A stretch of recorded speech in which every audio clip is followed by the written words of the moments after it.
It is the 6:30, January 28th, City of Oak Harbor Planning Commission regular meeting. First item on the agenda is roll call. Let the record show that we have a complete quorum this evening. No one is absent. Second item on the agenda is the approval of the minutes of December 10, 2019. Do I have a motion? Mr. Chairman, I move to approve the minutes of the December 10th regular business meeting as written. I second that motion. Okay. All in favor? Aye. All opposed? It's approved. The third item is public comment. Having some public here this evening, I'd like to remind anyone that would like to address us at this time on any item that is not otherwise on tonight's agenda. Do I have any takers on that? Seeing none, I close that part of our meeting. Item 4, the public meetings and hearings. The first item is the 2020 Comprehensive Plan Docket. It is a public hearing in accordance with the Oak Harbor Municipal Code, Section 1815.040. The city is initiating its annual comprehensive plan amendment process. The 2020 docket includes continued work on the housing element and the joint planning area, known as JPA. The 6-year capital improvement plan review is also included for annual updates. This year, there are 2 land use designation changes to consider to the future land use map. Senior Planner Kat Kamak will lead us through this. Thank you. Good evening. Thanks for that summary. I'll just go over some of the topics that you did address in your summary that is on the docket. Just as an overview, we do this every year because the state says that when you do a comprehensive plan amendment, you can do only one a year. So what we try to do, we've established a process about 10 years ago to try and compile all the amendments that we want to do in a given year, put it in a docket, and go through the approval process before we start working on it. So that's kind of what we're doing right now, and this is the 2020 Comprehensive Plan Amendment docket. Most of the items that are on the docket span more than 1 year, sometimes in work programs, so they're carryovers. But there are some tasks that we do every year, and we look at the plan. So I'll go over those here. So what do we have tracking for 2020 docket? We have a couple of future land use map changes. These are applications that we, at least one of them is an application that we received from a property owner that is requesting a land use change. I've included the application in the packet as information. We've just received it, and so we haven't gone through it in any depth, but we thought we'll share it with you. It's on the docket because it's an application. The city also acquired property along, or is in the process of acquiring property along Gun Club Road, and that designation also needs to be changed because the city would like to have a park in that area. So that will also be a land use change that will be considered as part of this year's amendment. So those are the land use changes. One of the things that we do every year when we review the plan is the capital improvements plan. It's a 6-year plan. It's kind of a sliding window. So every year as we go through it, we see where we are in projects, how much we've completed, and then reschedule it for or move things if needed in order to accommodate over the next 6 years. So we'll be reviewing that this year. The housing element. This is a fairly large work program and spanning 2 years. Last year the city applied for a grant from Department of Commerce. We've acquired that grant, so we're in the process of trying to recruit somebody to help us with that housing element and housing study. So that's an ongoing work, and so we'll continue to do that work this year as well. JPA, UGA, this is something that the council was interested in discussing last year, so they were successful in getting the county to get that on the docket for discussion. So we've listed it just to track it on our comprehensive plan as a work program. So that will also be done this year. So this is just to indicate that we go through kind of a criteria process when we look at our comprehensive plan amendments, just to kind of have discussion points if necessary. Most of the docket items that are tracking this year are not going to necessarily, at least not that we are aware of, may negatively impact comprehensive plan policies. But we go through the land use amendments, have to just go through the process. We try not to make initial assessments. We try to go through the process and try to determine whether they're good land use changes or not. So some of the TBDs are, to be determined later in the stage process. But most of the docket items can move along. I don't think we have any red flags. So the timeline, we have the docket hearing here with the Planning Commission. The City Council will probably review the docket at their February workshop. We'll take it to them in March for their approval. Once they approve the docket, we'll start working on all the items, and hopefully when we get to the end of the year, we'll be able to adopt them. Planning Commission always plays a critical role in it. Almost every meeting, I have some kind of an update on the comprehensive plan, so we'll keep you involved in the process. With that, this is a public hearing. I would recommend that you open the public hearing, take public testimony, and if you have any questions, I'll be able to answer either now or after the comments. But the general idea is for you to review it and move it along to the City Council and make a recommendation for approval. Thank you. Thank you, Kat. Excuse me, at this time, I'll open this public hearing, and we'll call upon my fellow commissioners for comments, questions, etc. I got nothing. The audience, the public, would you folks have any input or like to take the podium addressing any of the issues? Well, Cap, you got a kind of clear sailing. So I'm back. Any You don't have to answer a lot of questions. questions? Yeah, no questions on this one. We recommend that you move it along to the City Okay. Council. I'll entertain a motion. I'll close the public hearing, by the way. Now I'll entertain.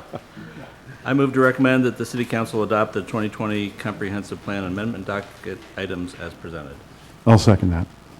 I have a motion and a second. All in favor? Aye. All opposed? Motion passes. The second item this evening is the text amendment application for C4 Highway Service Commercial Zoning District. I'm not going to belabor, don't want to steal CAC's thunder, so I'm going to let CAC explain to you exactly what this is about. CAC? Thank you very much, Kat Kamak, Senior Planner.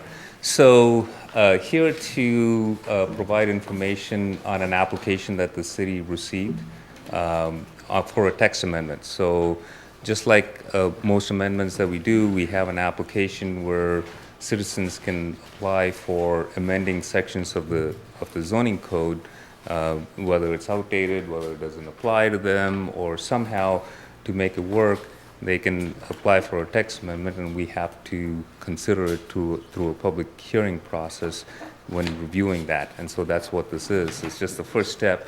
We've received an application. We've done some initial kind of review on it, and so I'll go over the application and share information with you just to get your initial feedback and thoughts on it.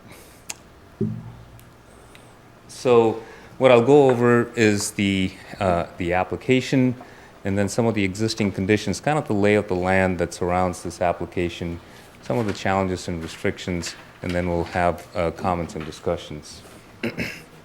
So the application is from Living Faith Christian Church. They are interested in a property about 12.47 acres, which is located right here with the purple mark. This is Regatta, this is Highway 20, and this is Northeast 16th. The property they're interested in has frontage on Highway 20, but also has frontage on Regatta Drive. The current zoning for this is C4, Highway Commercial District, and what they would like to propose is that in the permitted uses or the conditional uses that are listed under that zoning district, they would like to add public assembly, recreation center, auditorium, and churches as conditional uses. That's their request. So this is kind of the lay of the land, the C4 zoning. So C4, we have three commercial zoning districts, C3, C4, C5. I've included all of those permitted uses table in your packet, the C3, C4, and C5, so that you can kind of look at them. And I'll go over, when we kind of get these kind of amendments, we look at the zoning districts, the surrounding districts, and try to learn why these districts are the way they are, and what's the reason some uses are allowed in one district and not in the other. So the C4 district is primarily on the north side of Oak Harbor. It's a very restricted district. The history is the C4 district was there long before the APZs are, and I'll go over a little bit, accident potential zones and the restrictive layers that came with the noise study that the Navy did. So the C4 zoning district existed prior to any of that because the city knew that there were some noise contours. If you look at the alignment of the runway, there's a runway that's aligned in this angle.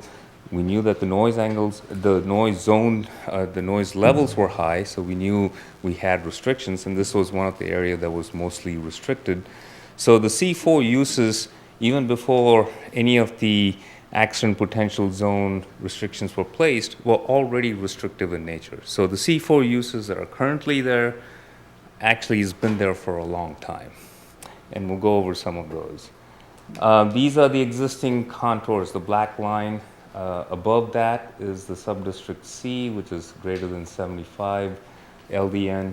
And then between that black line and this is 65 to 75, and these are less. So what do these restriction layers do? They have implications. They have requirements. They have noise level reductions, building code requirements that people would have to follow based on where you're located in these noise zones to mitigate for that. So when we get an application like this, we look at the C4 zoning, try to determine, okay, what are the uses in there? So the C4 zoning was created primarily because of all these restrictions. It was mainly intended to be not an intensive use where people can congregate. So, boat sales, RV sales, storage, those type of uses. If you look at the list, that's kind of what they are. I've kind of graphically represented them here. Not important to read the uses individually on the slide that I have. The uses are in your packet.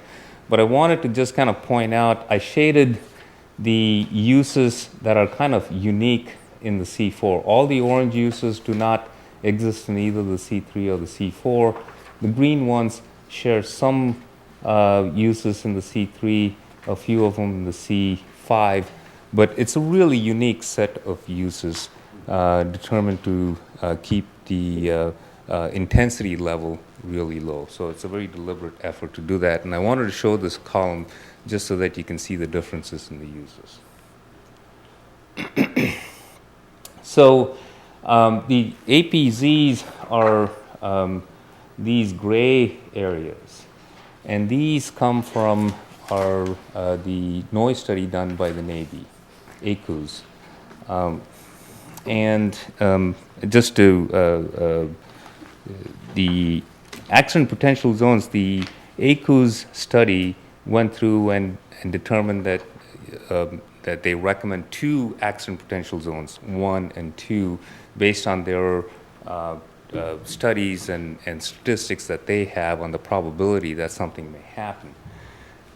The city, when adopting these APZs, added APZ 3, which is this little section here. Now, this is not part of the Navy study. This is what the city did, and that was an extra buffer to make sure that we really don't encroach on the Navy.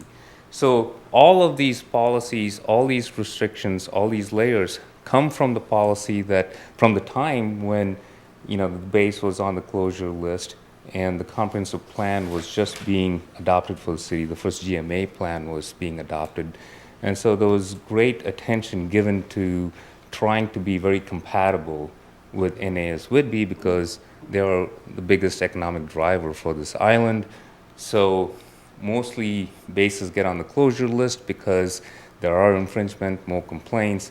If you look at other bases around the US, there are a lot of other bases that are completely surrounded by cities. So this is a unique situation, and Oak Harbor has decided proactively to kind of maintain that compatibility, and that's why most of these restrictions are there right now. So, so this ACO study, so how do we maintain compatibility with the Navy? How do we maintain our friendliness with the Navy? We take their recommendations and we directly kind of use them in our code. So from this ACO study came a couple of sections of our zoning code and a building code. So the top is the building code, where it talks about the noise level reduction you need to do based on the noise, and then we have the use tables that are permitted from a use standpoint. So if we are to, so the C4 uses, if we are to consider their text amendment as they are proposing, they wanted it to be as a conditional use so that we can kind of go through a review process and add conditions, etc. But even if we do that, the thing that is kind of a stickler right now is the table that we have in the building code for the noise regulations. That one, and I've highlighted that here, and it's also in your packet. If you see under public and, Semi-private. wow, I need my glasses. Oh yeah, public and semi-private, that's what it was. I can't read that. So anyway, if you look in that, it does say house of worship and public assembly as an N. So we would have to, if we look at our map, you know, that is our zoning district. That's the greater than 75. So all of the C4 is in that. So in order for a use to go in there, you'd also have to amend the noise table, which comes directly from the ACUS study. So when we got this application, we kind of informally had a discussion with our contacts at the Navy. We shared this information with them and asked them what they thought, what their initial thoughts are. And their reply and reaction was primarily neutral but hesitant. That's kind of how I would categorize it. So they usually point to the ACU study, they point to the table where all of these are listed, showing that these are not uses that are permitted. But at the same, in that same communication, they also let us know that the ACU study is being updated. So because they go through the change in the planes, they do new studies. So we were chatting a little bit about that and how the noise contours can potentially change with the new planes. However, it's been kind of a standard from the time that these noise contours were adopted that you want to maintain a fixed line. Planes can come and go, planes will get louder or quieter, and the contours will keep changing. And if you change with every plane, then you'll start to get uses in and out of these contours, moving in and out, and that starts to become a moving line. Not really good for regulation, because then you become really inconsistent. So the wisdom is to try and keep your most restrictive line no matter what the other is changing, so that then you can kind of, that's the long range planning aspect of it. So that's the kind of lay of the land. That's where we are right now. And we shared this information with the city council, and we got their comments. And here we are sharing this information with you. We'd like to get your comments, your thoughts, your feedback. And then we'll meet with the applicant again and see where we are based on all the things that we know so far, and then move ahead. So we're here to just present this. A public meeting, it's not a public hearing, information sharing and discussion. So if you have any questions, comments, I'll be happy to answer them. We have representatives from the applicant as well, so you may want to give them a chance to address this as well. Absolutely.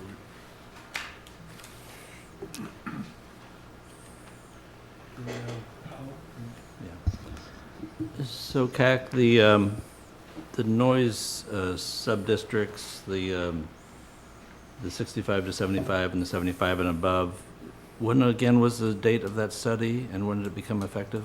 Was it 2006? I think it is 2006, yes. So that was effectively before the growlers showed up?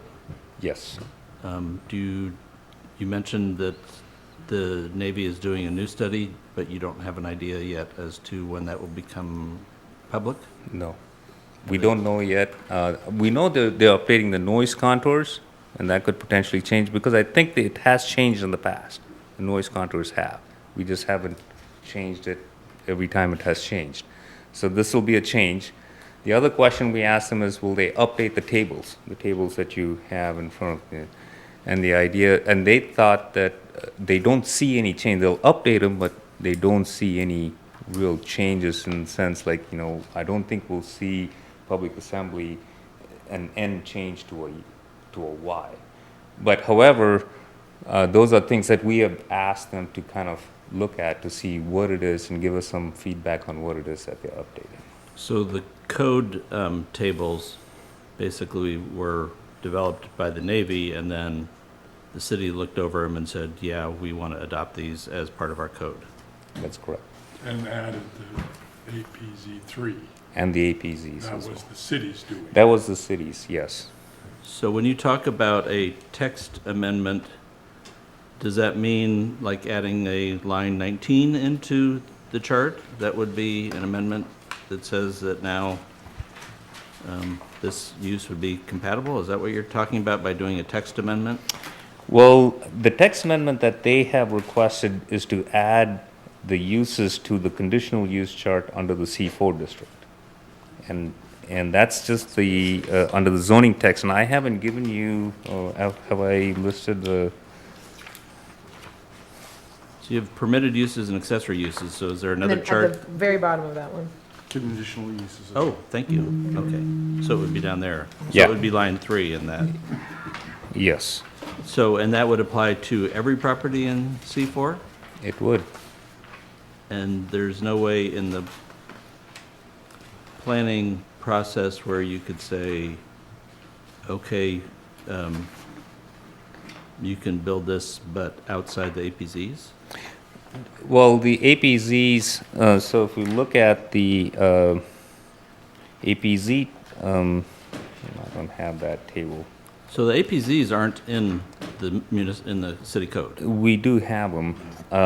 It's just that I haven't provided that because the APZs didn't apply to this property, so I haven't provided that table, but we do have an APZ table. So, Kak, you mind if I jump in for just a Yes. second? So there are three, I think you can look at three pieces of code that work together out of municipal code. First is the C4, and that's what the church came to us and it was talking about the C4. The second piece is the Aviation Environs Overlay Zone chapter, which I think is 1951 or 53, something like that. And in there, you'll really see the pieces of this all tied together. It talks about noise zones, and it talks about the accident potential zones. The third piece of code that is included in your packet is actually in the building title, in Title 17. And that's the one that talks about the noise level reduction necessary when you build permitted uses in any of the noise zone sub-districts. So one of your earlier kind of questions there, Hal, was would you be changing just the conditional uses? Potentially, it would be more than that. There would have to be some amendment in Title 17, and then potentially some amendment in 1951 as well. But the primary question, the primary issue is whether or not this is a use that could be okay at this location or this general location. One last point, you could certainly say, you could have a difference between those things that you would allow in the APZ versus the things that you would allow outside of the APZ but in a noise zone. And I think that's part of what this whole process would be. So when you say that our objective here is to talk about basically compatible uses for this location. By this location, you don't mean this parcel, you mean this zone district. Correct, yes. And I know Cat covered it in his presentation, but I think it's important to remember that the C4 use list existed before we knew about all of these restrictions, formally knew about them. But the city created this particular set of uses in the C4 with an eye towards trying to prevent encroachment, and because that's been our goal for many, many years now. So just want to clarify, their request is to just add the uses to the conditional use. However, just doing that, what I'm saying is, in our review of it, just doing that is not going to get them to what they want. We have to amend the other tables, and those tables have connections directly to ACO, so you have to question whether you really want to try and accommodate a use and then not have it be allowed in the noise zone, and it just doesn't seem to work. Particularly when it doesn't just affect this parcel, it affects all those It affects parcels. all. And when you change the noise table, it affects the noise zone, not just the C4. It changes all of the noise zones. Although it is worth noting that this is the sum total of the C4 zoning district. Right. Oh, interesting. So it's not in other locations within our city limits. Everything in red represents The C4. all of the C4. Right, but what TAC is saying is anything that we do to change the noise piece applies everywhere within noise subdistrict C. Even if it's not something specifically we're changing in the C4 zoning. So changing the C4 zoning may require a coordinated change in the noise attenuation piece. And that change affects a broader area than just the C4 zone change. It could, to the degree that the underlying zoning district somewhere else within that particular noise district would support that use, Right. right? Just my question, CAC, is what's to prevent, if we do approve this, or if you guys do approve this, what's to prevent the next developer that comes in going, well, you guys approved it for a church, so now I can build another place of worship. Now we're encroaching more and more on the base. You see what I'm saying? And those are the questions to think about while considering these applications. So these are the implications. These are exactly the topics that we should be talking about, because that's why we have the policies in place. So when we have requests like this, we should think about those. So good question. Yeah.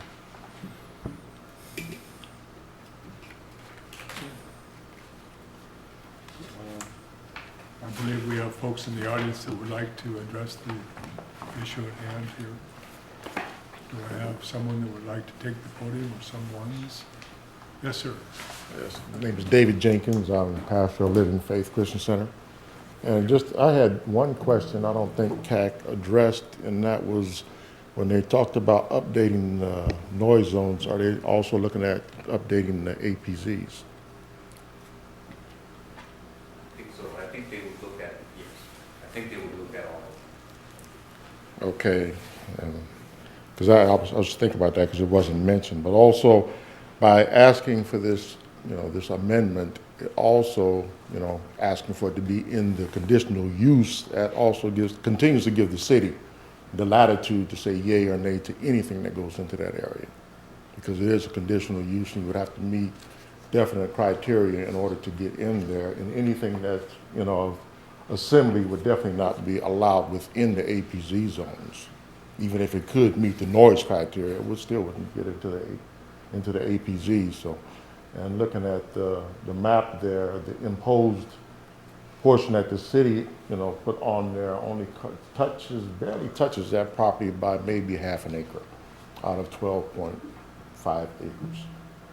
So again, we're just looking to bring something to the city, and not take away or ask a cost to the city anyway, but want to bring this, and I know that, we have to go through the steps like everybody else, and it's something to be considered, so we just ask for consideration. Thank you. Thank you, Pastor. Any other comments? Anyone else like to take the podium? Commissioners, do you have any other questions at this time? No. Thank you, Kat. Thank you.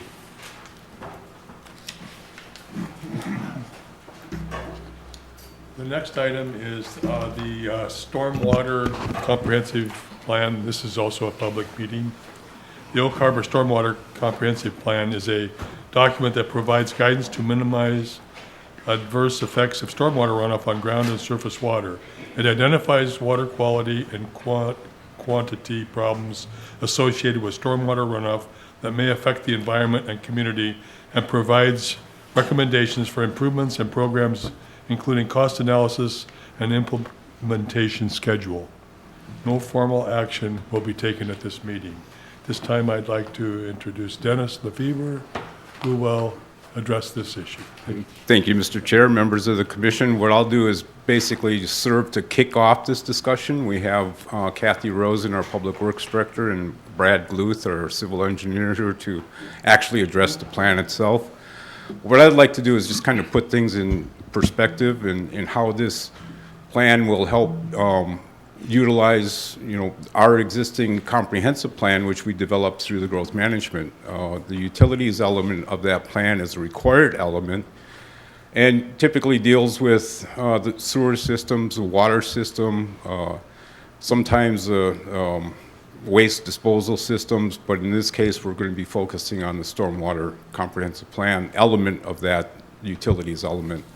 It's important to keep that in perspective because with our comprehensive land use plan, we do forecast specific uses of the land within our urban growth area, intensities, the densities, and all the impervious surfaces that go along with this development will essentially turn into the stormwater issue.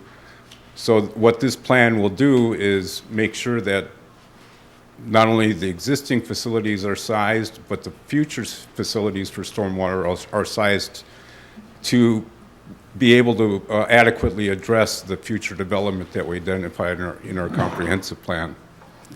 So with that, I'm going to turn it over to Kathy or Brad, who's ever going to be taking the lead, and they'll lead you through the discussion.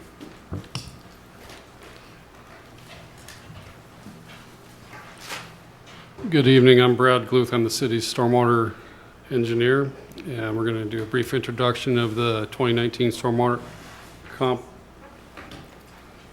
Comprehensive Plan tonight. There are 7 chapters. I'm going to focus more on some than others. The 7 chapters are the introduction, local drainage area characteristics, stormwater system analysis, water quality, operation and maintenance, capital improvement plan, and the financial analysis. So chapter 1 is not particularly exciting, and we just had an introduction read that I think is almost verbatim to some of this. But it's the purpose and goals and explains why we need a plan. So it's a planning document as was just stated. It provides guidance to minimize the adverse effects of stormwater runoff on ground and surface water.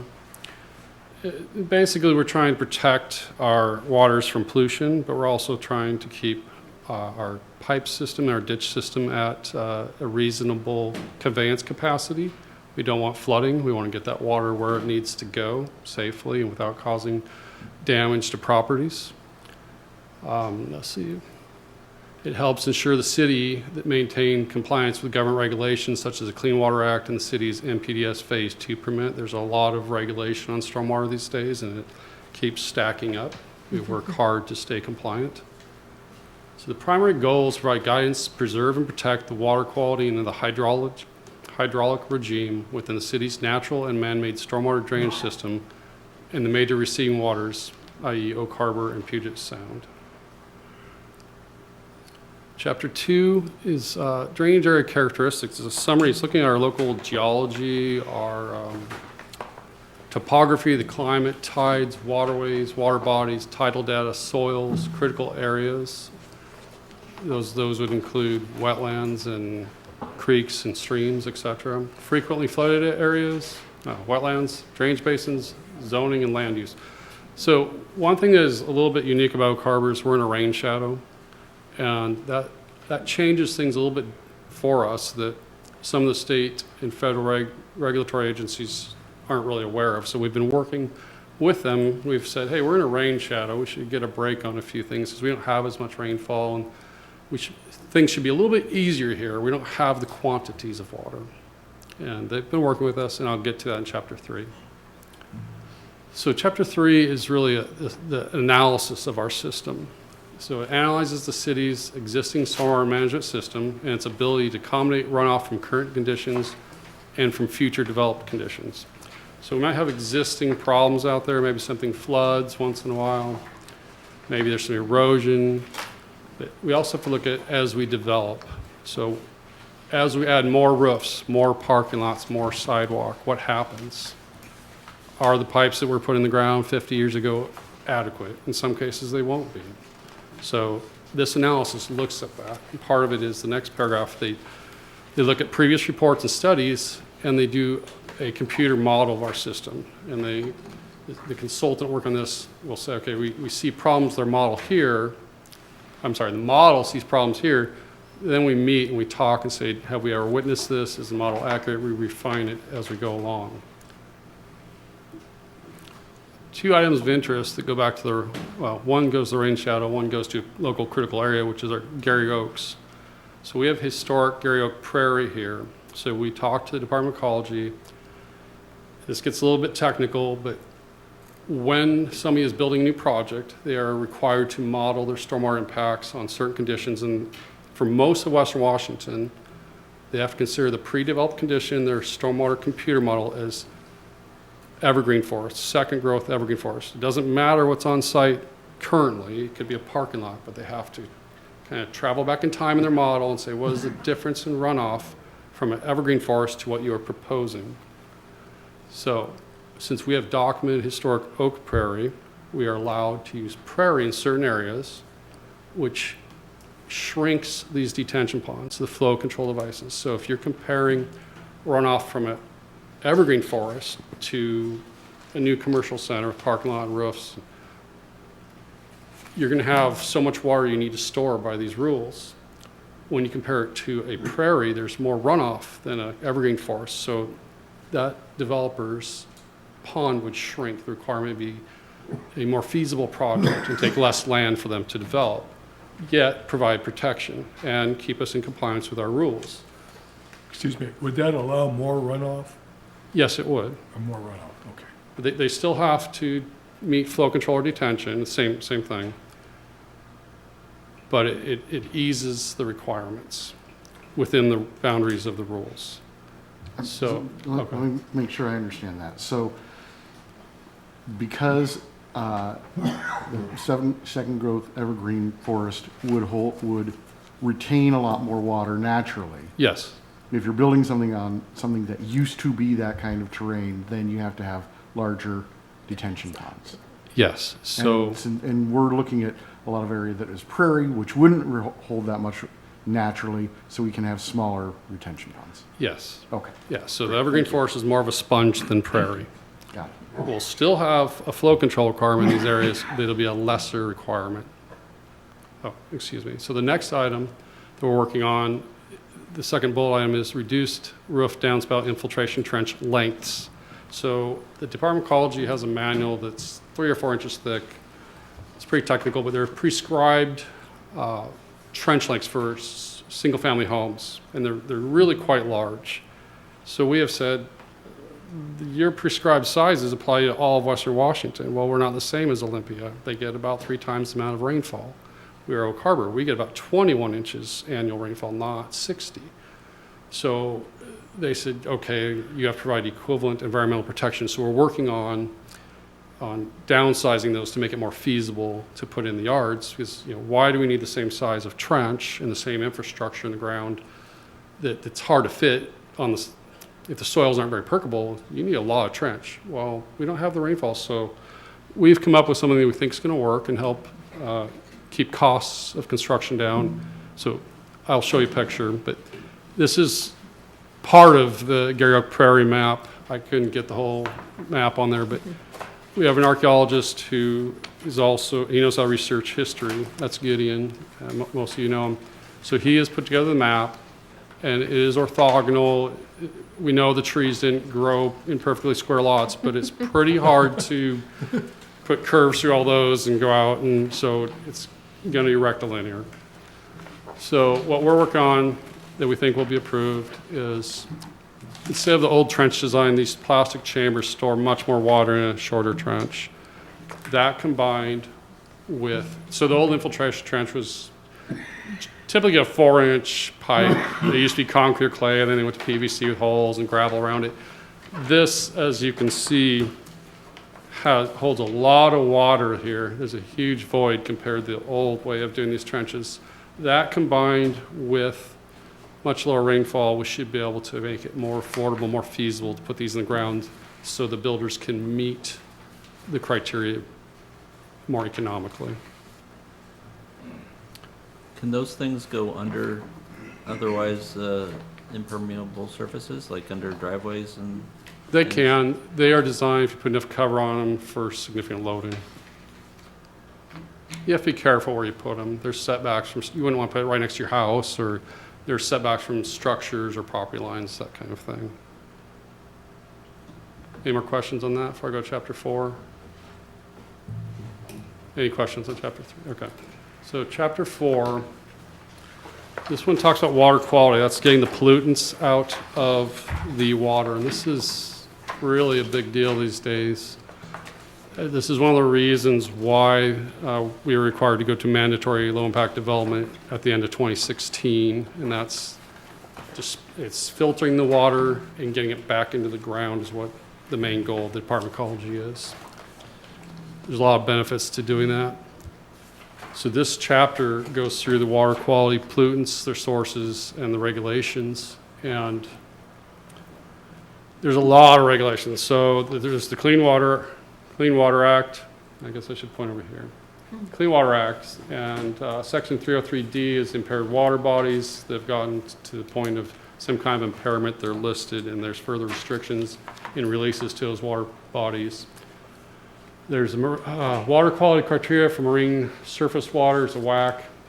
There's the MPDS Phase 2 municipal stormwater permit. That is a very big one for our community. We are a permittee, and it's a 5-year permit. It's under the Clean Water Act, and every permit cycle kind of ratchets things up. Requirements get strict every single permit cycle.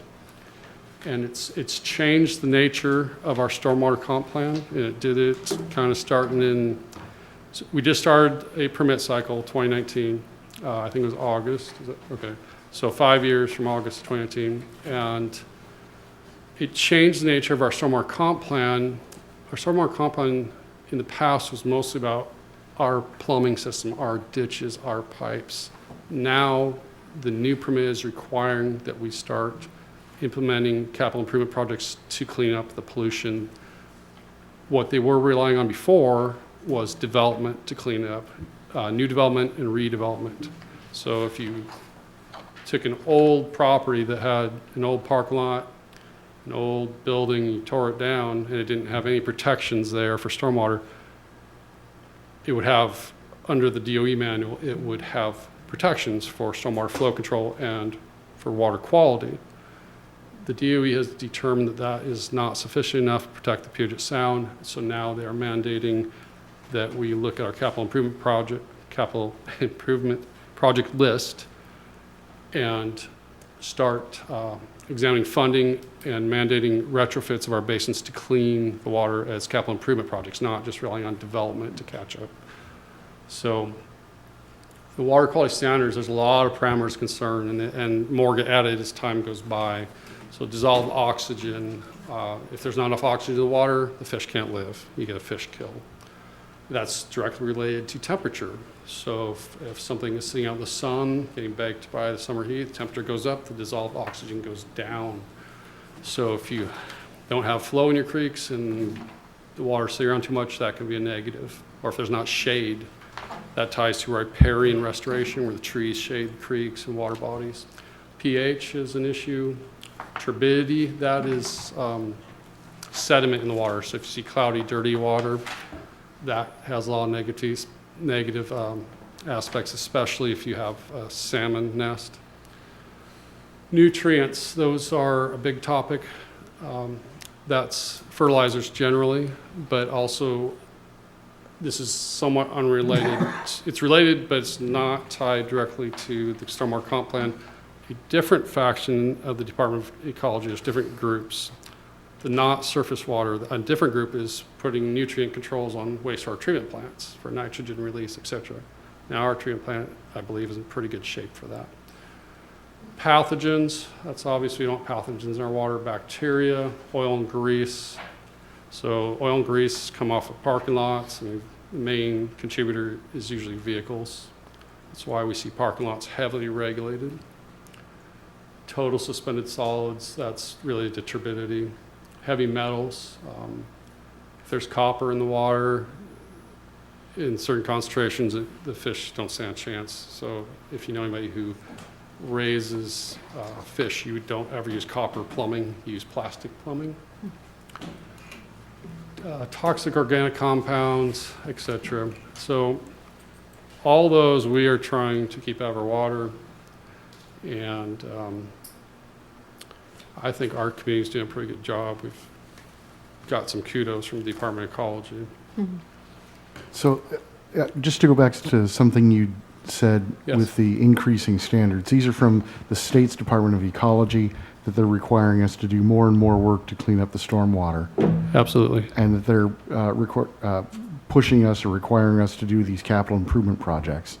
Yes. Are they giving any money for the construction of those projects? Occasionally, there's a little grant to help with, like, maybe updating code or something, but there are some grants that come up periodically. You have to be ready to get them. They'll probably be highly competitive now that all these different permittees are going to be mandated to do that. All the permittees in Western Washington are being mandated to do this.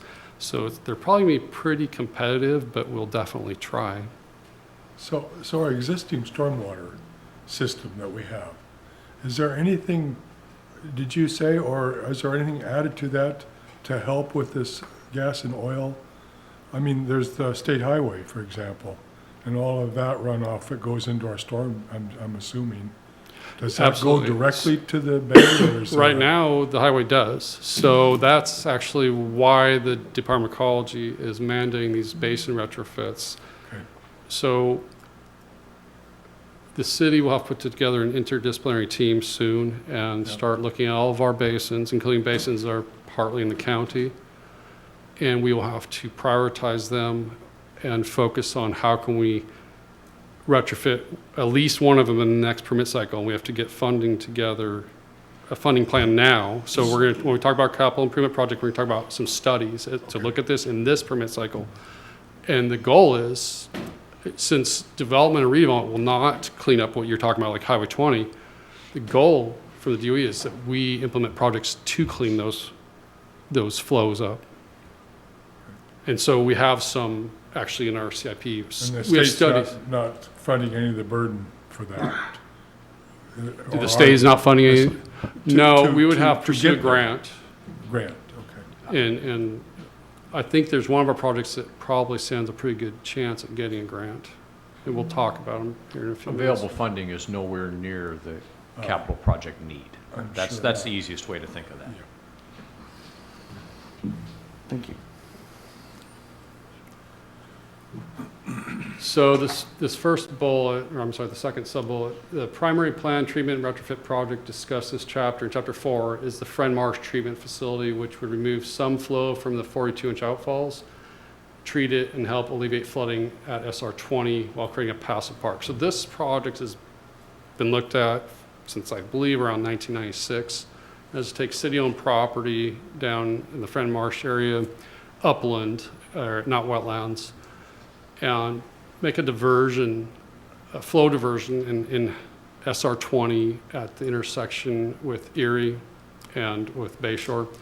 Get the water out there. It's probably would be what's called a constructed wetland. So it looks, to the layperson, it would look like a natural wetland, but its purpose is to remove the pollutants and store some of the water. So that will, if we do this diversion, it will help with the flooding issue at Bixma and SR 20. It'll also help us meet our NPDS permit goal of the retrofit and clean a lot of water before it goes out to our bay. It would also create a passive park because there'd be trails, probably benches, interpretive signs, and I'm sure there'd be a lot more birds out there for people to see. I can imagine herons and ducks being out there. Does it- As you know, that whole area, the perfect storm, high tide and an inch of rain in 2 hours, it's brutal.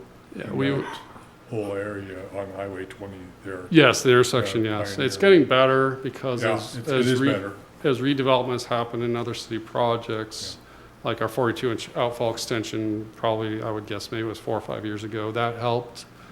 But that doesn't help with high tides. And when 'Cause we're it talking fills about up, it, yeah. it helps with sand that used to block the pipe. There's other possible retrofits.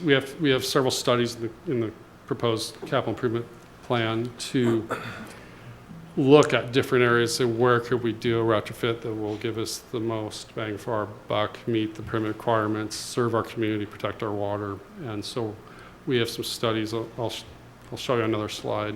But so 2 other areas are some land that the city owns north of 7th Avenue in that wetland area off of Cochise Street. I think we have 5 acres that we could intercept some flow, store it, treat it, and delay some of the flows that come under 7th Avenue and directly down to our bay, which would also help protect some of the conveyance issues or help solve some of the conveyance issues we have south of 7th Avenue.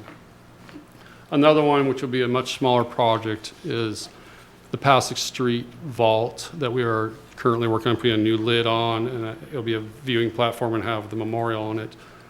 That vault has potential to be retrofitted as a stormwater treatment vault, but it would treat quite a few blocks of the southeast quadrant of the city, but it's not going to be on the scale of the others.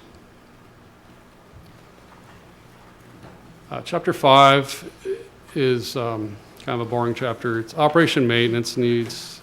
It's going to look at 2 things, or it looks at 2 things. One, what we need to keep our system viable, operating, and staffing levels, costs, et cetera.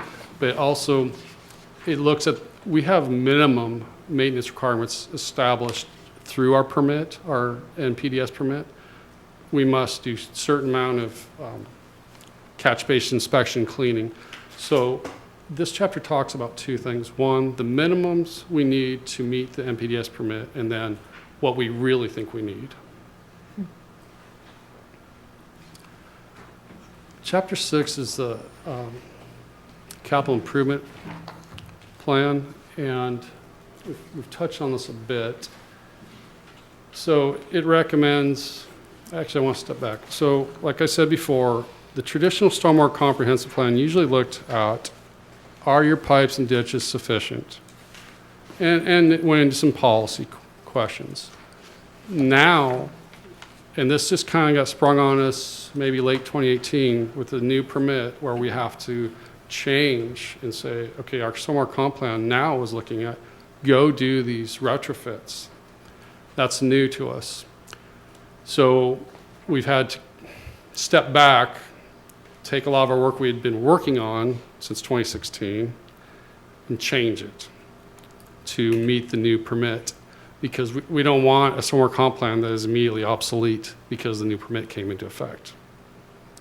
So we are finalizing that, but I'm just going to go through some of the projects here. These are near-term projects that we selected after going through with our consultant, staff, and our needs, and the MPS permit requirements. So the east outfall repair, that is one of our outfalls to the bay. It is between the baseball diamonds and the adjacent condominiums down by Windjammer Park. That one gets sand in the end and it will get clogged. We have a tide gate there, but this is basically a pipe extension and another tide gate, a more modern one towards the end of the pipe extension. And we think we have to extend about 70 feet. That's to get away from the sand that moves along the beach so it can't clog it. And the tide gate that we put at the end is a more modern one that's more watertight, and it would tend to release sooner so we don't have water backing up at Bay Shore and City Beach Street. Would that get rid of the pump that you guys have there across from Ramalli Park? Theoretically, yes. However. Hopefully, yes, it should. So the next one, Goldie and Easy Street vicinity, conveyance, flow control, and treatment improvements. That's a local project up just to fix a conveyance issue that's been noted for quite some time, and that is actually under design right now. Herrera is a consultant working for us on the design. The west outfall pump and spill control vaults. So we have much of our water that goes to the bay goes through two large 42-inch lines that go through Windjammer Park. That would be put on the west 42-inch line. They're right next, they converge and they're right next to each other. We extended them both out into the bay, I said about 4 or 5 years ago. So this would be to put a pump vault on it to push that water out, because we have a pump often down by, on Beeksma by Woody's Car Wash because of the flooding. And the spill control vault is in conjunction with that pump vault. What it is about is two things. You've probably heard about the plastics in the ocean, and there's plastics in our bivalves in Oregon, in Washington. All over the world it's a problem. So there'd be a screen to try to remove some of the plastics so we could suck them out. It'd be basically like a trash rack. But the other thing is, it'd probably be a baffle vault, which contains, if you had a spill, let's say it's a July day and there's a car accident or something, and some hydrocarbon, oil, something leaks, if it goes down and hits that vault, we can go suck it out of there with a truck before it hits the bay. It is much cheaper to take it and suck it out with a vacuum truck and dispose of it according to the law than to go out in the bay with booms and have people in boats trying to suck it out. It's way more efficient and cheaper, and it's something we want to do. Friend Marsh retrofit, I talked about that already. Convert the well site 10 to a detention pond. So well site 10 is by Broadview Elementary School, and we've had some localized flooding issues and conveyance issues in the Fairhaven area up there, coming down 6 towards the Southern Baptist Church. We've done some projects over the years to make it better.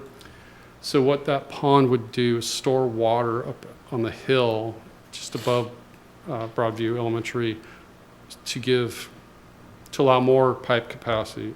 It wouldn't put as much water in the pipes as fast. It would buffer that flow coming down the hill and help solve that issue. Upsize Woodby Avenue and Fairhaven lines, that's by the high school. There's once in a while we get a little bit of water coming out of some of the catch basins. That got much better, is not such a big problem since the high school did a lot of drainage work when they did the $64 million rehab of the high school. They put in ponds and it got a lot better. Passig Vault Treatment Retrofit Study, I already talked about that one. The 7th Avenue Wetland, I talked about that one. And the last one there is so it's an asterisk. Okay, the DOE required retrofit. So we are gonna have to do studies to figure out, so we'll hire consultants and say, let's look at where's the best place to use retrofits, where's some conceptual plans. So after we do the studies, we'll focus in on a single retrofit for the next permit cycle. Or Question, maybe, will they be making those based on money available, highest need? What will be the mental grid? it's a balance. So we have money that we are programming for this, or we think will be enough, but until you do the studies, you don't really know. But it's based on the level of protection. Are you optimizing your dollars spent? Like the Friend Marsh retrofit would treat a lot of water and solve a flooding issue. That one's, in my mind, is a high-ranking option, probably the top. But trying to balance all of those factors, not any one. Yes. Any other questions on that? I'll make one comment. Sure. The one we've got, 7th Avenue Wetland Project, you know, we talked about it on a transportation plan for a long time, getting 7th Street done. Mm-hmm. A couple of years ago, when the LID program came into play, it made everything more expensive. This here itself shows there's another expense, the public works is gonna be required. So am I right when I say that, a lot of the triggers are when you start doing work in these particular projects? Yes. Is that the trigger? Yeah, as soon as we replace existing roadway or expand it, we start triggering stormwater requirements. And there are some wetlands along there. We haven't done a delineation, but we believe there are some wetlands adjacent, which complicates it too. Yep. The 7th Avenue BMP would probably be a constructed wetland off of Coochie Street. And so right now, a lot of water goes into that wetland mosaic north of 7th Avenue, but there's a system of ditches in there that short circuit it. So a lot of that water comes right down to 7th Avenue and underneath. I assume they're agricultural ditches. They've been there for a long time. Not all of it short circuits, and it's kind of a maze out there. But that's something we'll have to figure out.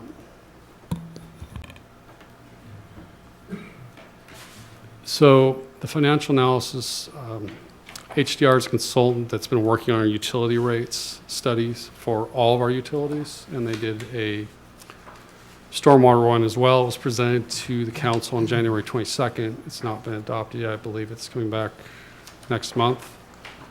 And I have a slide that shows rate projections for stormwater. I don't know if you can read that, but 2020 is projecting 4%, 2021, 4%. 2022, 4%, 2023, 2%, and 2024, 2%. I have a quick question, Brad, on. Sure. You, obviously, in the city have to come up with these plans to do things as you go, new construction, road work, whatever. What kind of oversight do you have typically? Do they ever come out and inspect what you're doing, or hardly ever, or how does that work? So we have been audited at least once, and there will be future audits. We came through quite well on our audit. We also have an annual report that we have to submit, and it's actually quite tedious. It takes a team of people to complete and ask a lot of questions. So this is what we've done, report? This is Yes. how we did it? Yes, it's pages and pages long. And this year, we started working on it, probably a month ago, and we have till the end of March to get it in, and it's pretty time consuming, takes a lot of reporting and documentation. And I think it was either last year or 2 years ago, we got one number wrong. It was just a mistake. We said 0 instead of 8. It took 3 months to clear up with numerous phone calls. We met with DOE and numerous emails. We got it cleared up. It was just a mistake, and we're fine. But yeah, so they look at it pretty closely. Typical bureaucracy thing then. Thank you. Yes. Are we allowed to take questions from the public? You have a question from the public? Yeah. Okay. So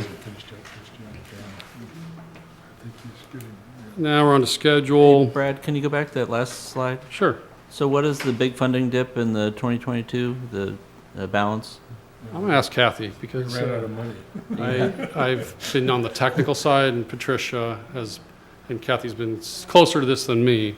So this the dip right here, it's probably expenditures for programs we have. Yes, and that shows us basically to the left, we are eating into our reserves, and then that dip is kind of the black line across there. We want to maintain a 25% reserve, so we're using up our reserves down to that black line, and then we need to Like I start said, building them back. ran out of money. Thank you. As we spend on the studies and the projects. The only reason why I said that, Brad, is because we all know we just approved a tax increase for transportation projects.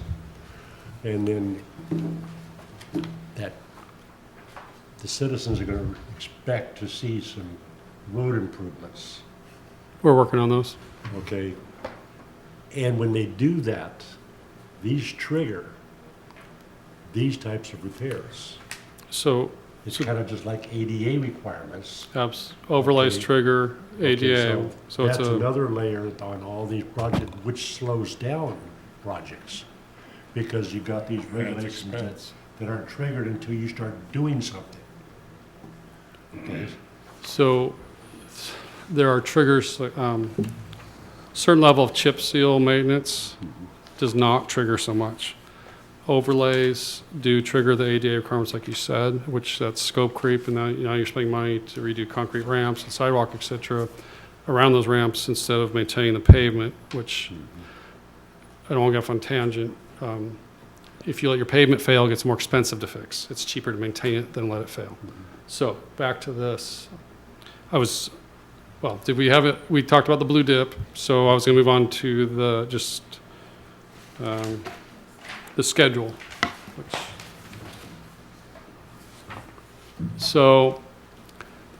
This project was delayed for several reasons. We lost some key staff. A lot of you probably know Arnie, and a lot of you probably know Joe. Down to 3 people and our 3 engineers in the room. We've had a lot of our capital project priorities. Had quite a few large development applications that are working their way through the system, under review. Some are moving dirt. And then the big one, and this is a good thing we delayed, the 2019 MPS Phase 2, that threw us a curveball from when we started this. And, if we had finished this a year ago, our document would be just obsolete, our CIP, our funding. So we're looking pretty good, I think. So we extended the contract with our consultant. We're hoping to wrap up real soon. We'll be coming back to you in February, and then the council, I think the day after we talk to you, get your recommendation, go to council, present to them once, and then ask for their approval in March, and be done. We're mostly just tweaking the rate structure, the financials and the CIP.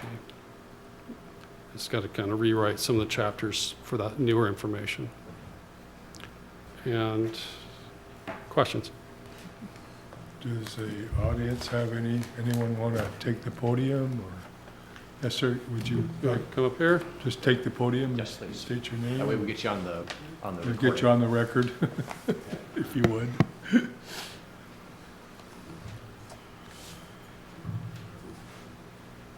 Hi, my name is Scott Strickland. I live south of Oak Harbor. I'm kind of naive on water treatment, but I presume the Oak Harbor Utilities, you do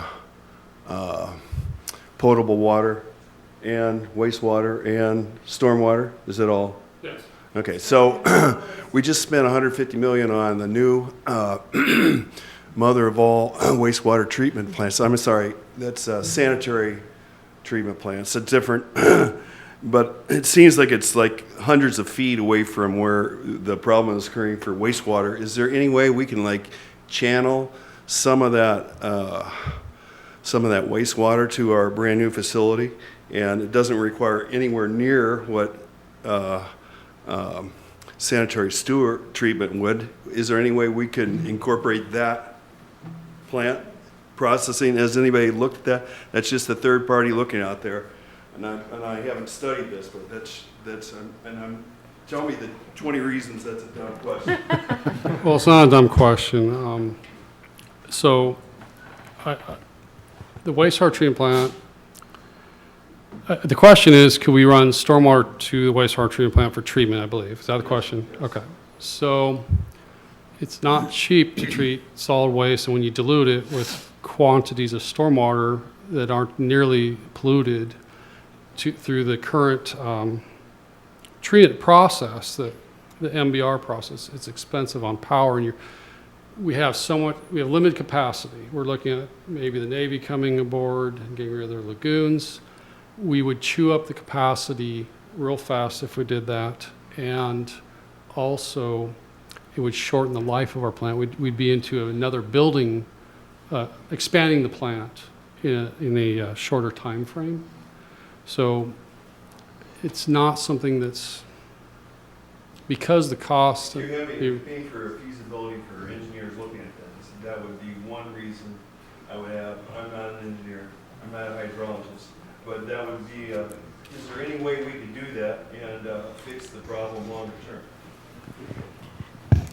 having a lot of stormwater come into the wastewater treatment plant affects the treatment process and makes it really, really difficult to treat the wastewater. Actually, the Department of Ecology, the wastewater side, not the stormwater side, requires us to try to minimize the amount of stormwater that gets into our sewer pipes. It's called inflow and infiltration.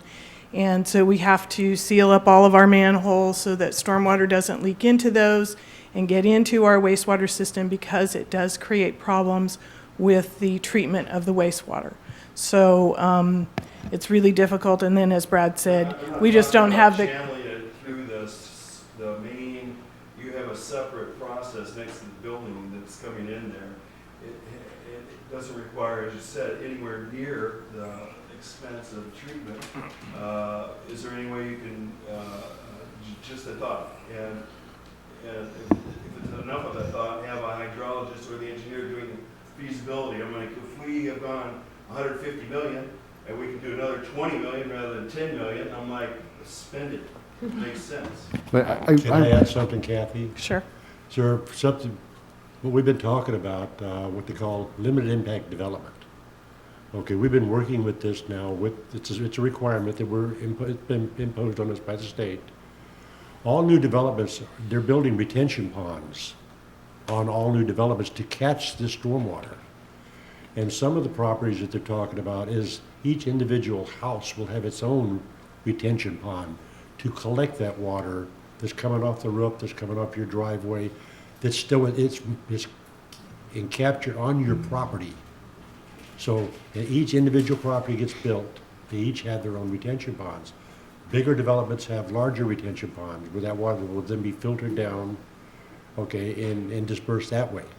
That's some of the things that we're going through at this time.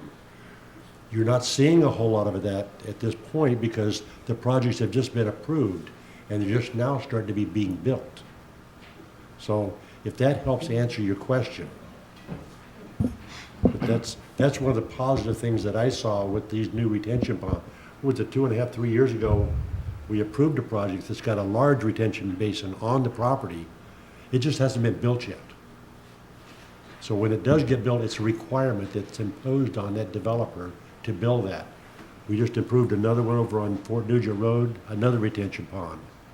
So the water doesn't flow downhill and flow into the basin. And also, I think, because we've had discussions about this before, can you tell us just roughly, as an order of magnitude kind of number, how much water, how much wastewater does the new clean water facility process in an average month or year? I think of it in terms of million gallons per day, and okay. we're around a little over 2 million is our capacity with the membranes that we have now, and we can expand that by adding more membrane cartridges. To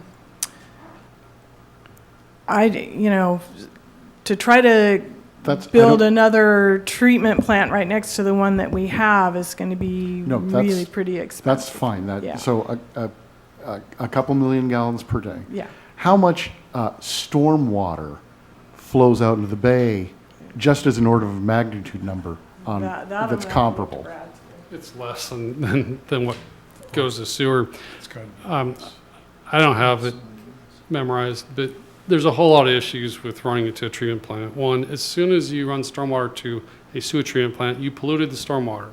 You have a much higher flow now that has to be treated to the sewage standard, which is much more effort than treating stormwater. You also have to pipe it there, and if you're going to put in the sewer mains, usually, most of the neighborhoods are 8-inch in size. Okay, so most stormwater pipes are 12-inch or bigger. It's not really a feasible option. There's just a lot of problems with it and challenges, and we didn't plan the wastewater treatment plant, and I don't even know if it would be permittable. Yeah. We still have the LID. No, nobody else has done this that I know of. So if I could chime in real quick, and I think maybe to what Alan was getting at, sort of orders of magnitude, the total of the capital improvement projects for the next 6 years are in the range of $3-ish million. taking that amount of water and trying to run it through the clean water facility, the capital costs would be Tens or, significantly higher than that. yeah, tens of millions or Tens 100 of millions of million. dollars, again, So- because of the factors that Kathy and Brad are talking about.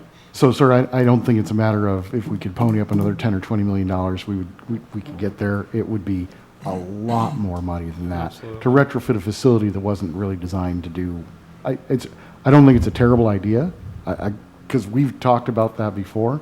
I just don't think that it's the order of magnitude of money that you're thinking of. Any other questions? Oh, The Friend Marsh improvement, when you say treat water in that particular subject, is that a natural process by it being there or an actual treatment that will be built somewhere hidden within the marsh? it's a natural process. The constructed wetland, most people, if we did this with the past, most people would not know it wasn't a natural wetland. Wetlands are filters, but we aren't allowed to use them as filters for our dirty stormwater. So we construct one, and that Interesting. becomes a filter. Okay. There's a lot of mechanisms that happen in there. The plants will uptake some of the pollutants. There's a mechanical filtration that happens. There's sedimentation. There's a lot of things we could put before it to pre-treat to keep it as clean as possible. It's our bay. We want to keep our waters clean. I think there's confusion. The term treatment facility makes us think of buildings and as opposed to Yeah, so there's a to the wastewater wetland. treatment facility, and then there's stormwater treatment, which a lot of them, like bioretention, looks very natural, depression with plants in it. Is the wetland still under the auspice of the Army Corps of Engineers? Do they have involvement? Yes, they in do. the Friend Marsh, for example? Yes. And has there been any, I know that in the past there's been mitigation as to moving them. There's a process where you can actually do that. Are you You familiar? can impact a wetland, and there's a mitigation. It's usually at a ratio. It's never a ratio of 1-to-1 when you go. No, It's much higher, up to 6-to-1. Or I think Steve or some of the planners might be able to chime in on that. It's So- an expensive. The hierarchy is not to go too far afield, avoidance, right? So first step is to avoid having any impact to the wetland. Right. The second bullet, if you will, is if you're going to impact a wetland, you address that, you mitigate that impact on the same piece of property. The third one is if you can't mitigate it on that property, you do it in the same hydrologic basin, right? And the absolute last choice is to do it completely off-site, somewhere outside of that drainage basin. The farther we're going down on this list, the greater the ratio becomes. So for every acre that you disturb, you might be replacing it with 2 acres or 5 acres or 10 acres as you go down that list. Brad, I had a quick question. On average, can we get, like, do we have any idea what parts per million for chemicals, runoff and stuff like that? No, we would have to go out and take water samples, send them to the lab, and they're going to be highly variable depending on the time of year, the rainfall, because Right. it's going to be diluted. You know, most of us know, like, the first rain after the summer, roads can be slick because Of there's that course, oil. 'cause you and got the hasn't- oil and stuff on the roads. Right, so it's going to be very highly variable. Okay, now the other thing I had was, what's the difference between these filtrations and doing the base ground filtration systems that they use in most parts of the country?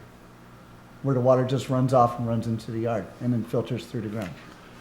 Well, so that's an antiquated method of dealing with it. The low-impact development wants it back in the ground, but you have to treat it first. So one of the mechanisms is bioretention, where it's a depression in the ground. Walgreens has one. So if the underlying soils will take the water, the idea is the water will go through a certain soil layer that's been engineered, has compost and other stuff in it, and it has certain plants with fibrous root systems. And as that water percolates through that, it's 18 inches deep of that soil and the root systems, there's microbes, there's adsorption going on, there's nutrient uptake by the plants. So it's treating and removing much of pollutants. They're very effective at pollution removal. Now, if you don't have a sand or something under that, it won't go back in the ground. So it's got to be collected with an underdrain pipe and taken somewhere, often for flow control to a detention pond. But, so putting it back in the ground is absolutely required and has for years that you must treat it before you put it back in the ground, which takes some kind of facility, whether it's bioretention or something called a wet pond. There's a lot of them. There are a lot of them out in our community, but it's illegal to take that, once you hit certain triggers, to put that directly in the ground without going through a stormwater best management practice for water quality treatment. But the idea is to get back in the ground, but you have to have the soils that will take it after you treat it. All right. Al? Yeah, a couple of questions, I guess mostly housekeeping ones. So I was trying to figure out how this draft has changed. So the one that you're updating is the January 2006 plan, is that right?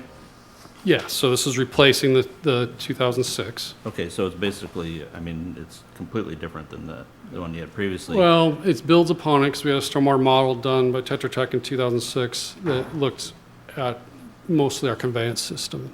But I mean, that's why we don't have a red line, because it's like entirely different. Yes, yes. Yeah, okay. And a lot of the dates on here, most of the dates are 2017, We can update that. but you said that you're still working on the final draft. Is what we have here going to be substantially the same as what we see next month? The first 5 chapters of what you have are going to be mostly unchanged. It's Okay. just getting 6 and 7, which are the capital improvement project list, which we went through, the near-term one. And There's the other other. projects we'll look at in the future, that just have to take a back seat to the higher priority projects, and getting that rate study pulled in. Like I said, that was just presented to council on to the 22nd. So it's really pulling chapters 6 and 7 together. 1 through 5 are not going to change much. Okay, perfect, thank you. 6 and 7 are not going to change that much either. What- Because we do have the capital project list, the near term, and we do have the rate study that is based on those projects. So those are not going to change much, just expanded out to the 20-year. I think the drafts they have, 6 and 7, been truncated as we rewrite it, I believe. Am I correct? There's some language that, in both 6 and 7, that we are, Yes, that's okay, on yeah, your, they've been shortened, and Yeah, that was on your list is memo. not- is- the that- list is that's not what's going to The change. list that you saw tonight on the presentation. And I think the rate study is getting locked down. Yes. Okay, thank you. You're welcome. Anyone in the audience have any? Yes.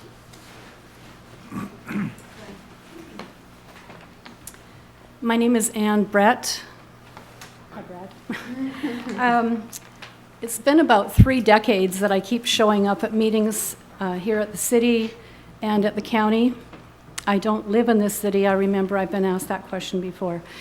So the reason I'm here today, seeing stormwater, has piqued my curiosity again and my need to speak out.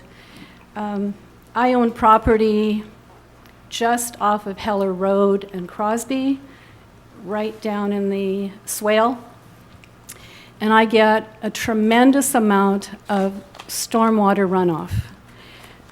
The city used to say it's the county's problem. The county would say, hey, it's, it's no one's problem. I mean, no one before was taking any responsibility for it.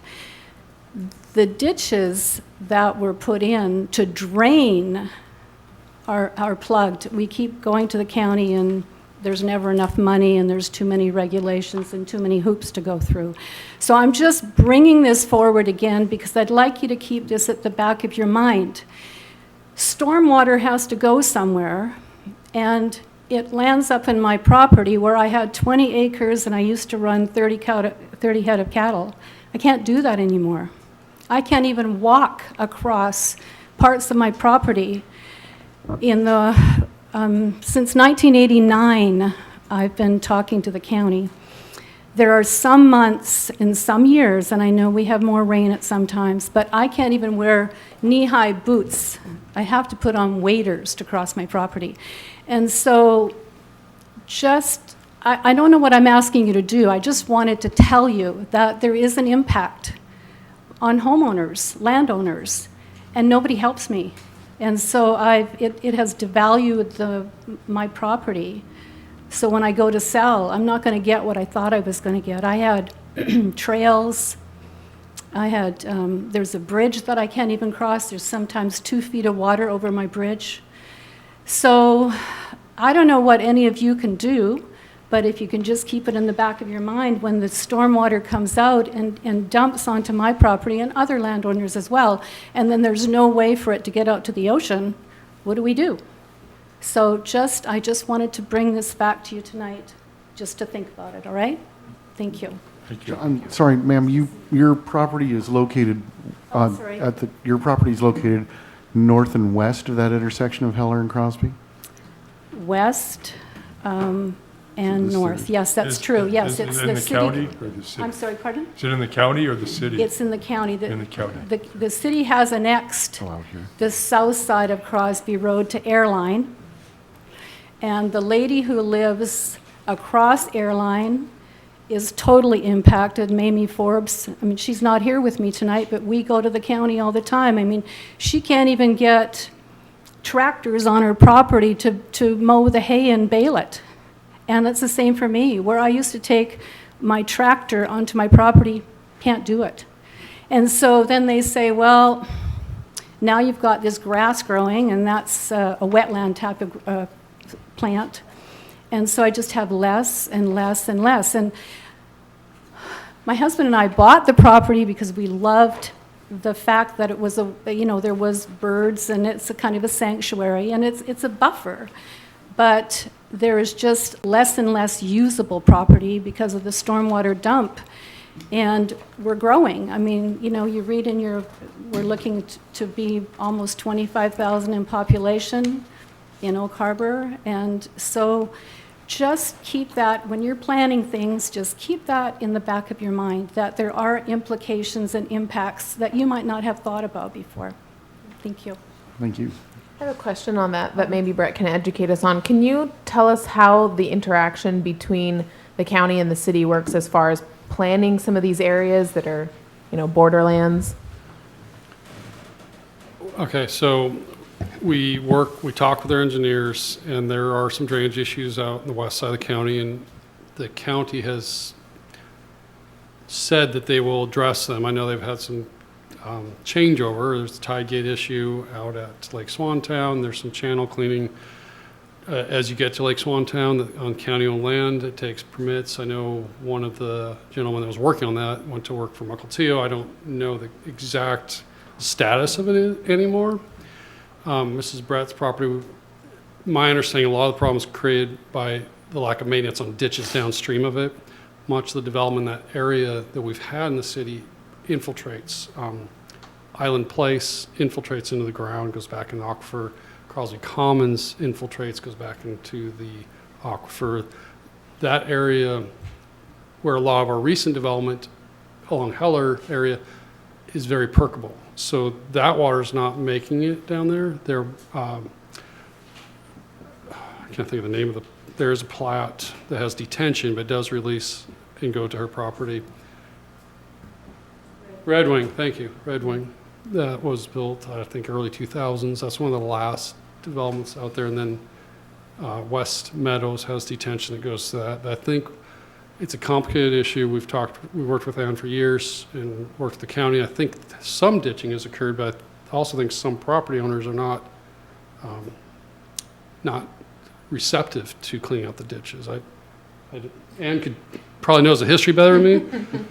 And then there's questions of easements too out there. And I think when a lot of that land was farmed, those channels were cleaned regularly because the farmers wanted to. But when this farming goes away, people buy those pieces of property, and maybe they don't have the equipment or the interest, they're not growing a crop, so they don't go out and think, I need to keep maintaining that channel. And as things don't get maintained, certain regulations can come in and start impacting, like Ann is saying. It is complicated. That's all I can add. I appreciate it. Thank you. You're welcome. Anything else? Anyone? Audience? Anybody? Thank you, Brad. You're welcome.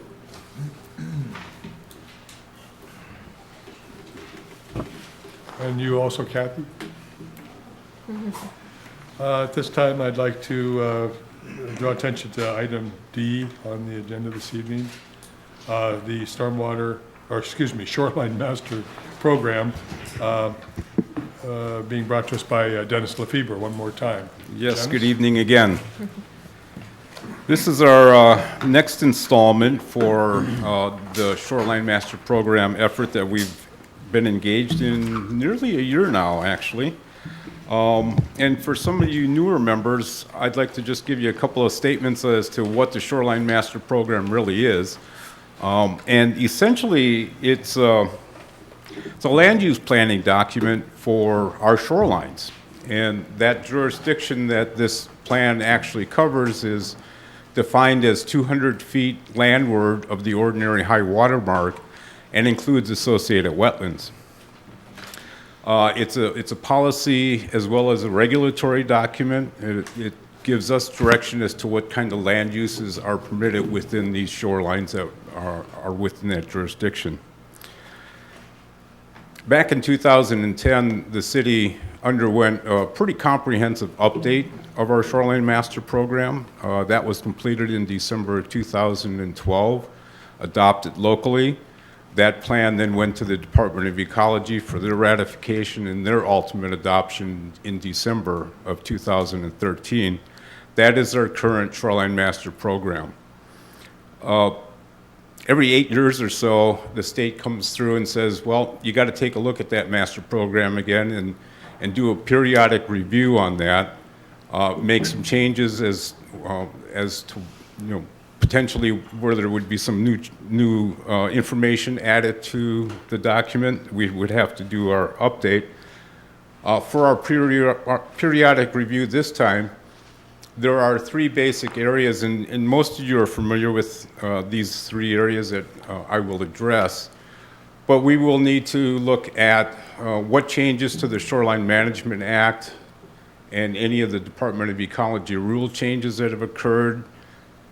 We need to look at item number 2, which is to ensure that we are consistent with our local plans as well as our development regulations. I addressed the commission a few months ago and gave you a list of almost a couple of dozen documents that we determined we are consistent with our master program.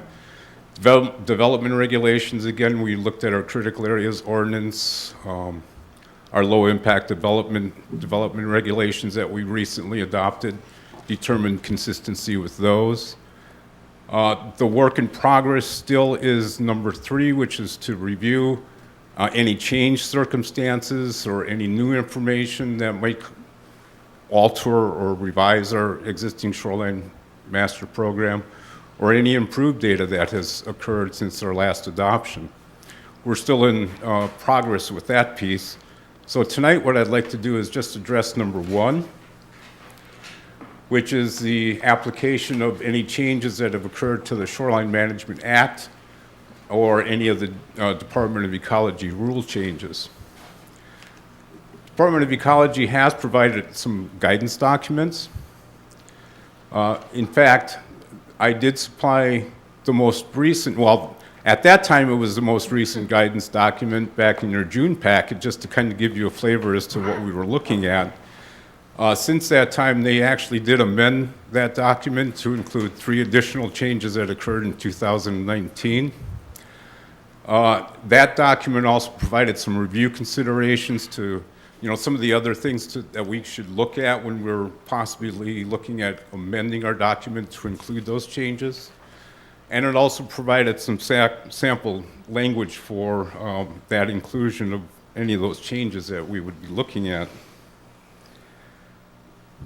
The checklist, which was provided, like I said, in June, has changed. We do have a new document that's dated September of 2019 that we used for a guide. I have the web address on the screen, but I also provided a copy of that at your seat. That includes that access to that guidance document if you want to refer to those. But what the Department of Ecology will be looking at from us as a piece that shows that we actually addressed all of those changes is in kind of the format of this checklist. And I don't anticipate tonight going through each one of these recommended amendments.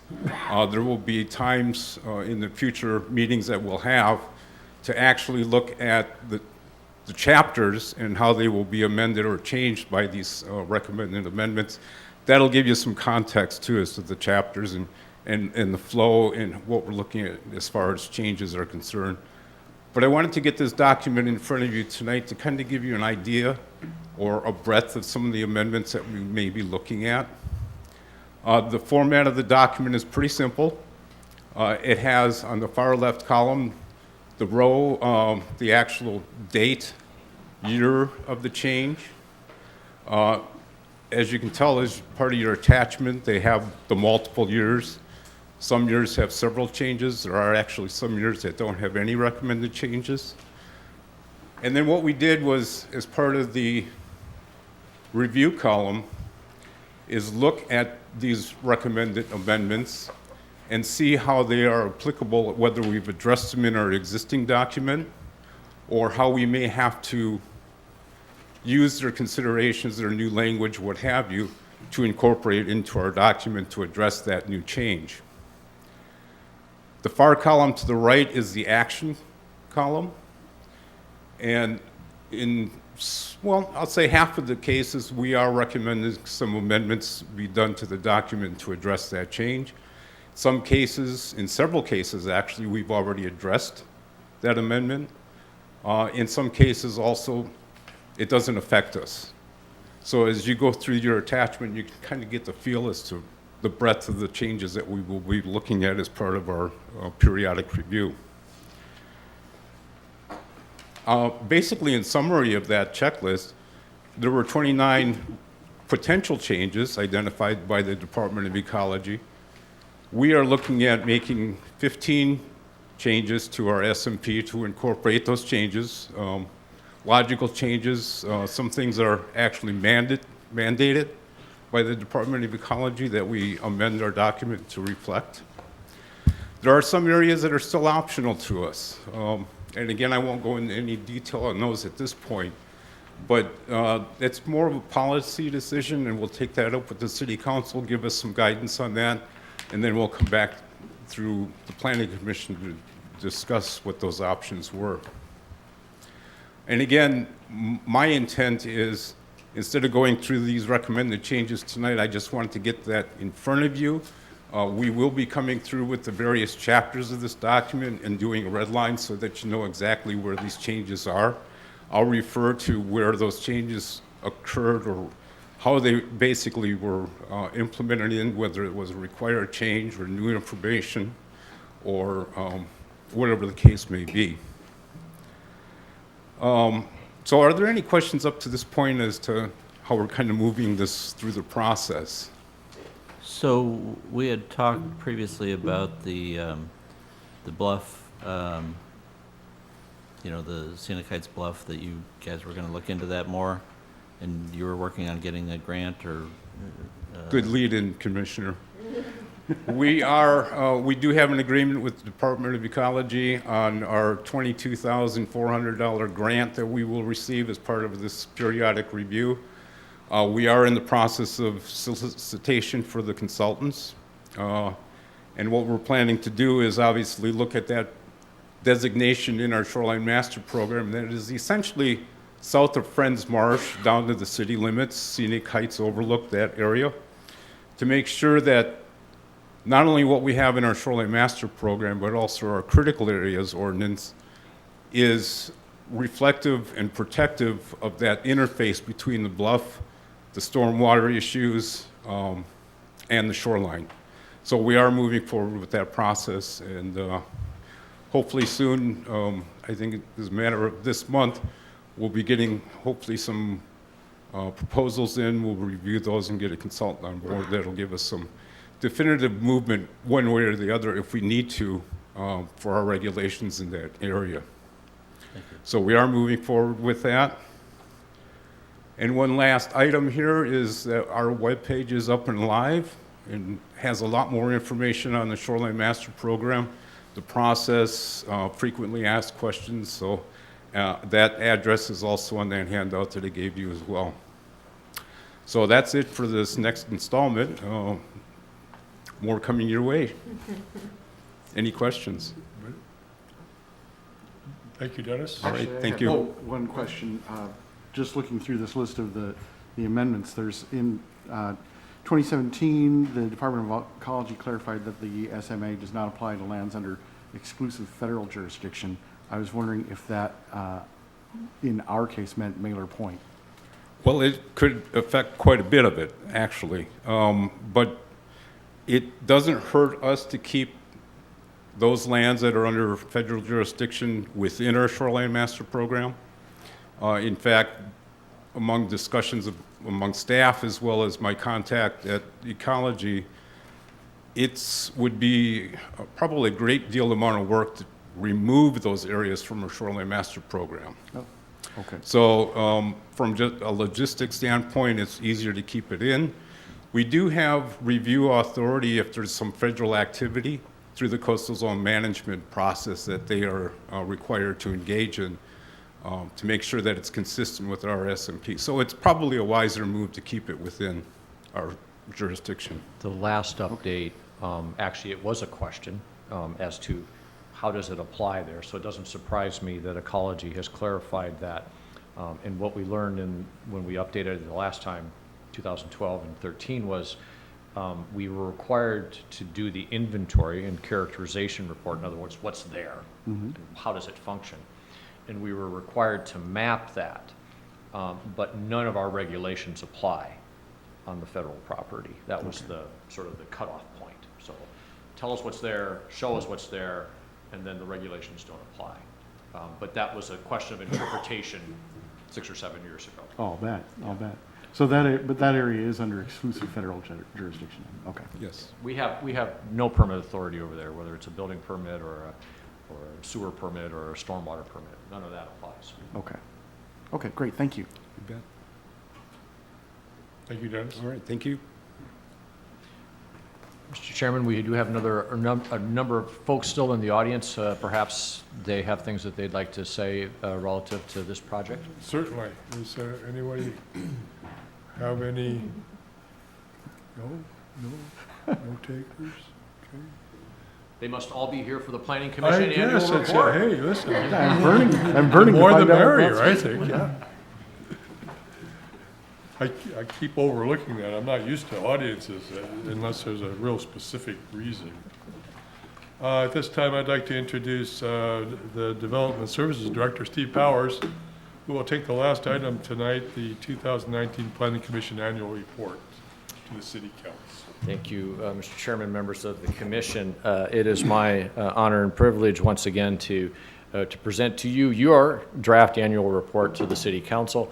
I don't have a presentation for you this evening. I think the format is becoming familiar to our long-serving members of the commission. What we've historically done and what we continue to do is list out what your accomplishments are for the calendar year of 2019. We give a look forward or a snapshot of what we think we'll be working on in 2020. There's a section in here in case you want to make specific recommendations to the City Council. That section is always blank. We're waiting for your input. And then the last section are the action details that really just describe the different things that were on your agenda for the 12 months of last year and what actions, if any, you took on those. I would be remiss if I didn't thank you for your effort and your time on behalf of the mayor, the city council, and the planning staff.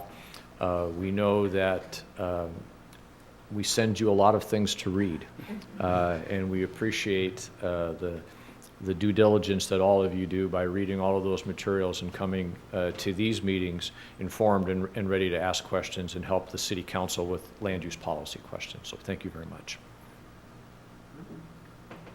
Thank you. Okay, so no action tonight. Historically, what we've done is present it in January. Under our code, you need to send it to the council in February. Between now and the February meeting, if any of you have ideas of things that you want to put forward in a recommendation, you could send those to me. I would compile those, and then we'd put them in front of the entire group, and you can make the decision next month as to whether to include that as part of your annual report to the city council. Oh, because I brought one. All right. And I brought copies for everyone. Oh, and I left my pen over there. See, look at, Send those around. not only that, he takes you I up don't on it. understand. Always on point. As he's walking out the door. Yeah,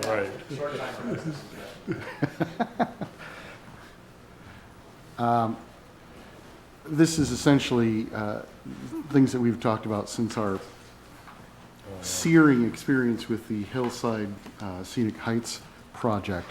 A recommendation that the City Council adopt ordinances and changes to the Shoreline Master Program that would remove the area of the bluffs and into the tidelands from the calculation of the area used in determining how many housing units have to be built in any particular parcel.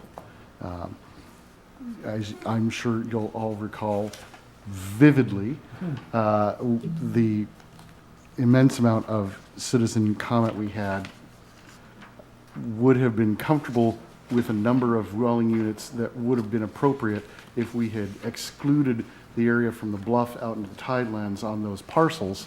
But because those are included in that calculation, the minimum number of units that were required was substantially higher than the community cared for. And we've talked about this before, but I just wanted to, partly because last year when we did this, we didn't have any recommendations. I thought it'd be nice to actually put something into this space that Steve's providing for us. So this would address that issue. And so I submit that for your consideration. I support that.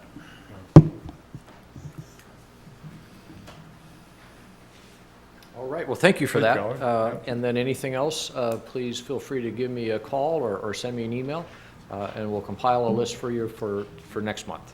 All right, great. All right, Thank you. thank you. Reminder that the next Plan Commission meeting is scheduled for February 25th. Having no other business this evening, I call this meeting adjourned.